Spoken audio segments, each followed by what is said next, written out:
Hello, this is Colin Thompson. Welcome back to the next episode in our COVID culture series. Today's topic I'm very excited about.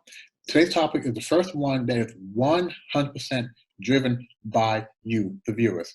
Several viewers send me messages, send me ideas, send me feedback, and of all those ideas, the most common one was about on today's subject. Today's subject is how to deal with job loss during the COVID period. And quite frankly, job loss more than likely will extend beyond the COVID period.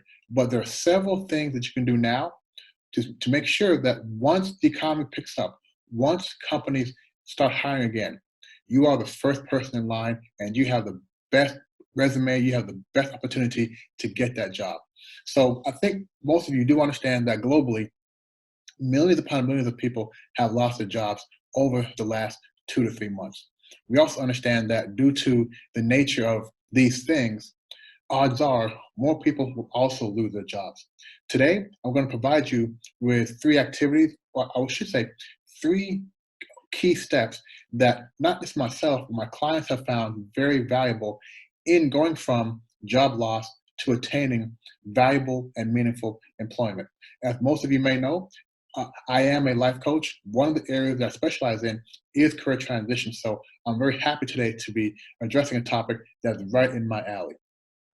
So although, let me say up front, I am breaking this down into 3 activities or 3 steps. There are several things, several activities, several steps that take place from going from job loss all the way through to having gainful employment. I haven't, however, due to time, tried to condense these into 3 large phases or 3 large steps, and I'll go through each of these 3 steps.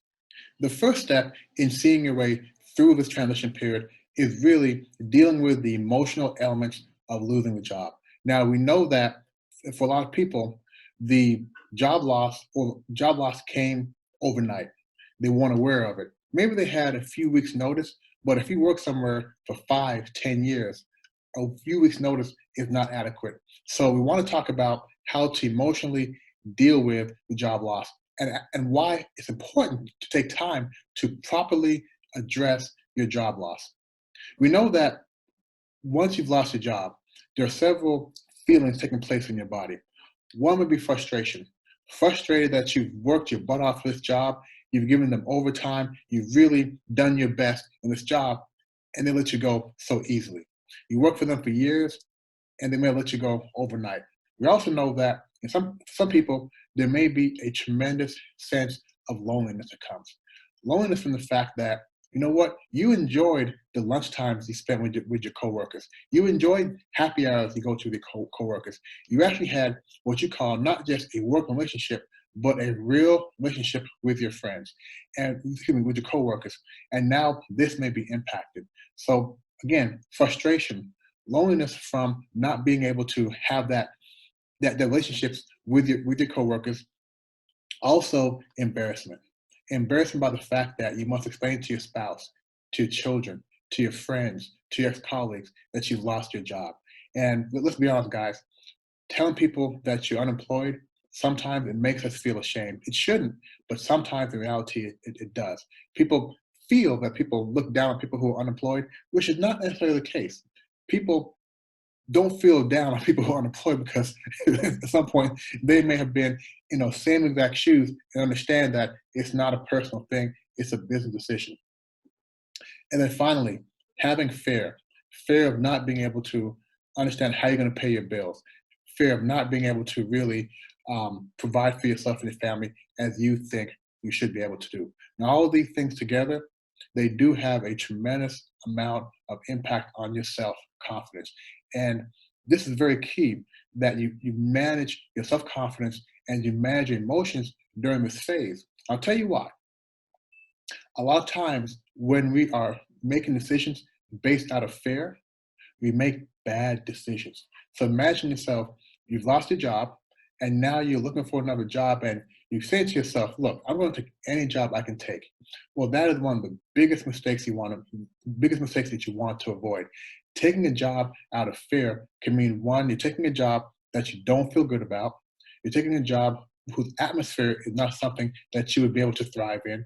You're taking a job with a job offer, salary and benefits below what you feel you're worth. And once you get this job, I guarantee you within the first week, you're going to feel very, very bad about the job you took. So it's very important that you've built your self-confidence up to a point where you're not making decisions out of fear, out of frustration, out of loneliness. You want to make sure you're making decisions based off of what is best for you and your family. So how do you really start to accept and find calmness, find acceptance with job loss? Well, there are several different activities, but at the very beginning, one of the easy things to do that you can do right now is to talk about how you feel. Talk to your spouse, talk to your friends, and trust me, I know some embarrassment or some feelings of embarrassment may come as you're telling people, but the more you openly talk about it, the better you'll feel, and you'll soon start to understand that it might not be your fault that you lost a job. And the best way I would say to validate that or confirm that is have conversations with your friends and family who've also lost their job, either lost their job during this time or previously. I can guarantee you that this is a very important step because what it does, it shows you that you're not the only one going through this, but also shows you that most likely this was a business decision and does not reflect on your work ethic, does not reflect on your intelligence, does not reflect overall on you. And it's very important to understand that because, again, if you feel that you lost your job based on your work actions, then that's another conversation. But if you truly gave your best and did what you could for your job and lost your job, especially during this time, odds are it was not based on you. So those are two things you can do very quickly. Talk about how you feel and have discussions with other people who are in the same situations. I guarantee you also, talking to other people, you guys will find some very meaningful things to do to what? Find another job. You give each other tips on how to get out of the funk, so to speak, and how to look more forward to what you're doing. In some cases, don't forget, people are upset about losing jobs that they never liked. Okay, so this could be an opportunity for you to improve your life. So again, the first step is dealing with the emotional elements of losing your job. Okay, so once you come to terms with the job loss, the next step, and I love this step because this step is really about you being honest with yourself. The next step is assessing your skills and areas of interest. It's very important that you take some time, look within, and honestly ask yourself some very important questions. And I would say ask yourself some questions, but also go online and download some good assessments. And again, based on the time I spent with my clients in this area, here are the three assessments or types of assessments or areas of assessing that they found most valuable. The first one is assessing your current or previous job. How did you feel about the job you had before? Did you like it? And if you did like it, what were the elements about what you truly loved and liked about your job? And it's very important to identify what you liked, valued, and loved about your job because they now become criteria or potential criteria for your next job. Equally as important is identifying the things that you did not care for or like about your previous job or your current job. It's very important to understand what it is that you want to avoid as you go forward into a job search. And again, guys, you really, truly need to be honest with yourself about what you cared for and did not care for on your current job or your previous job or previous jobs up, right? The more detailed you are on identifying what you value in a job, what you need, and what you don't value and do not need, those will help you so much more and tremendously when you now identify the criteria that you have for your next wonderful job or career. So that's the first assessment, assessing your current and previous job. This assessment is assessing and identifying your jobs and careers that you have an interest in, right? Now that you are free, so to speak, or you plan to be free, what do you really, really want to do? And there are really two ways of doing this. Identify what kind of job, industry, or opportunity do you really want to go after? Think back, a few years ago when you were younger, what was your dream job? This is an opportunity to really identify what you want to do. Think out of the box. Now, again, I'm saying think about what you want to do, WANT. Not what you can do, not what you have the skills to do, what you want to do. If you could have any sort of job that you want, what would it be? Like, okay, this is not about limiting yourself to what you have the skills for. We'll get to that later. You now want to look at what areas do you have an interest in. A lot of us are not working in the areas we graduated college in. A lot of us have only worked in areas we graduated college in and may have a desire to try something else.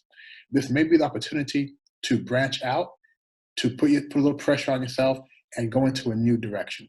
So again, the second area is assessing what you truly want to do, not what you can do, and not what your friends or family think you can do, but what you want to do. And the final assessment, and final step, which I think is it's very important, again, that you are honest with yourself, because now you want to assess your skills. You want to assess your skills based on to understand what it is that you do very, very well. What it is as far as what you know how to do, what market does that put you in? And also, as we talked about identifying potential jobs that you want to do, how do your skills stack up against what you want to do? You have two choices here. Either you have the skills to move into your next job, or you must do some work to develop a deeper learning, a deeper understanding, and a deeper set of skills. That's fine. I mean, upskilling can never lead you down the wrong street. So again, you want to assess your current skills. What are you currently able to do? What are you good at doing? And what is the gap between what you can currently do and what you want to do? Okay, so now you understand step two. Step two, again, this is really about being honest and doing those three levels of assessment. First, assessing your previous job. Second, assessing and identifying what you want to do. And finally, three, assessing your current skill set and what the gap is between what you can currently do and what you want to do. Okay, so now we come to step three, or phase three. And as I do before each phase, I'm going to give you a little breakdown. This is the toughest and most challenging step, phase, group of activities in this process. And I got to tell you, when you're going from not having a job to finding a job, it will take time. And here you must be mentally tough, because there's going to be several pitfalls and challenges during this time. In this phase, you want to formally start the job hunt. You want to formally start transitioning from where you are, thinking about your next career, to going after it. And I use the term formally for a specific reason. You want to announce to your friends, to your family, to your colleagues, ex-colleagues, that you are now looking for a job. If you've done your assessment correctly, you know exactly what kind of opportunity you want to go for. So again, this is where you want to formally tell your peoples, right, that you are looking for a new job. This is very important because, as you know, and as the data shows, most people get new opportunities not from responding to want ads, not from responding to monster.com and other employment boards, but they get opportunities. And opportunities meaning they get 5 minutes to have a conversation with HR, they get interviews, they get the opportunity based on the relationships with the network, based on relationships. So you want to make sure those people that you have relationships with, they know what you're looking for. And you need to be able to express to them very clearly in detail what you are looking for. And try not to focus on people who you think are connected, because you never know who somebody knows, right? And the more people you share your story with, because again, you now have a story. The more people you share your story with, the more people will really try to help you out if they know somebody or hear about something. So you want to formally start this job hunt process. It also helps to make sure that you're comfortable speaking about what you're trying to achieve. Now, again, but you've already identified, you should have identified your requirements for a new job based on your assessment. This is based on what soft things you want in the environment. Perhaps there's an industry you want to avoid. You also want to identify what requirements, what organizations you want to work with. Maybe you want to work for NGOs. Maybe you want to work for a non-government organization. Maybe you want to work for nonprofits. It's really up to you. But this is where you really want to make sure you've identified what you want and what you don't want. And don't spend much time talking about what you don't want. Identify your requirements for the new job, right? And have that very, very clear, because that will help you when you start doing the second step here. That second step is researching companies and industries. Once you start researching companies and industries, you have to understand how to filter. And you'll filter based on what you learned during your assessment. You'll filter based on your requirements and opportunities that you want. So again, you've identified your requirements for the new job. And that also includes the type of organization and industry. You've researched companies and industries. Now you want to go back to the classic things we've done for years and years and years. And if you're like me, you do this every 10 years. You want to go back and update your resume and your cover letter. Yes, people, resumes and cover letters are still important. Trust me, they are still very, very important. So for those of us who have gray hair like me, go back, update your resume and cover letter, go online, go to YouTube, go to Google, do whatever you need to do to find tips on how to write effective resumes. And I say resumes because your resume should be for the opportunity. So you may have one pure template type resume, which you update and modify based on the particular opportunity you're going after. So resume, cover letter. Now, something that's very, very new, I would say over the last 5 to 7 years, you also want to make sure that you polish, scrub, clean up. If you have to, delete, create your online and social media image. One of the first things people will do, because I do this also, I meet somebody new, somebody who wants to work with me, one of the first things I do, Google. Are they on Facebook? Are they on LinkedIn? And I look at their profile. You want to make sure that you have a clean, good, professional image, and there's nothing there that will disqualify you or make you undesirable for an opportunity. Understand that the job hunt phase is going to take some time. So you need to understand that there's going to be several peaks and valleys. I know some people who have submitted, I don't recommend this, who have submitted hundreds of resumes and never get a call back. Now, I think it's because perhaps they didn't properly filter, but understand the mental impact of submitting 10 resumes and not getting called back, let alone hundreds. So you want to make sure that you're mentally ready for what may take place. Also understanding that if you're going for a job that is in line with the skills you currently have, odds are that's either transition. It may take less time. However, if you're going for a job in a totally new industry or a totally new skill area, it may take more time because you may need a few months to learn something new. You may need a few months to really identify a stronger network, develop relationships. But the bottom line is you want to start those activities now. So let me summarize and go over these 3 phases. We have the first phase, dealing with your emotions, which is very, very important. The second phase, completing a full skills assessment to identify what you are currently skilled to do, and more importantly, what you want to do, and then formally starting the job hunt. The job hunt is I would say in some cases it could be fun. It's fun if you're going for what you want. It's fun if you know that once you get this job, you're finally going to be getting an opportunity to have a job where you feel valued and respected. So again, 3 steps. We know that there are going to be several thousands of people just like you going for the same job.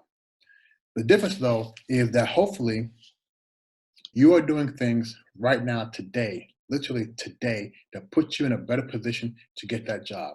That means if you're dealing with, if you're still in a place of negative emotional feelings about your job situation, guys, girls, ladies, gentlemen, get over that as quickly as possible. Don't skip things, fully deal with it, but start dealing with it immediately. Because I'm going to tell you, once the economy opens back up, once that gun goes off and we are hiring, you not only want to be at the front of the line, you also want to have the best resume, the best skills. You want to be the best fit for that position. I'm going to tell you, these companies do not want to recruit for a long time. They want to find people who are a good fit and stop. If you are at the front of the line And if you have followed these steps, these activities, you are more than likely to be best prepared for that opportunity. Because remember, the opportunities you applied for are ones that are aligned with what you truly want to do and you have the skills to do. Okay, so guys, these have been some very easy tips. If you do want to get more information, as I mentioned, I'm a life coach and I do specialize in career transition. We do have one-on-one coaching and group coaching. So you should be seeing information now. Reach out to me if you want to hear more information about how to contact me for one-on-one coaching or group coaching for career transitions. Most importantly, though, if you don't work with myself, work with anybody that can help you go from where you are now to getting that job you really and truly will value and respect. Okay, guys, I hope you enjoyed this video. I look forward to continuing to hear back from you. Keep flooding me with ideas and tips. Let me know what you want to hear about, what you find valuable, and we'll definitely put those together. Colin Thompson, COVID Coaches. See you guys next time. Bye-bye.